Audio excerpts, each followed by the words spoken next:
ZTE Axon 7, and let me show you how to wipe cache partition on the following device. So at the very beginning, let's start by pressing the power key. Let's choose power off and touch power off again just to confirm the whole operation. Wait until your device will be completely switched off, and then you need to use the following combination of keys: power key and volume up. So let's hold down together those two keys, power key and volume up. Keep holding both keys and release them as soon as ZTE logo pops up on the screen.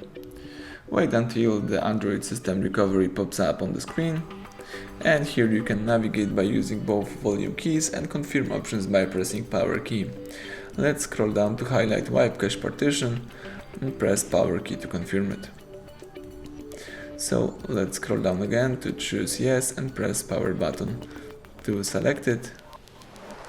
The device is formatting the cache files, the phone is erasing just temporary cache files, and as soon as Android system recovery pops up again on the screen, press power key to reboot system now.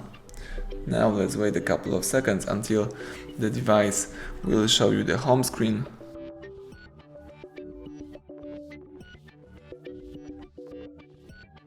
Excellent, the home screen pops up, so everything went well.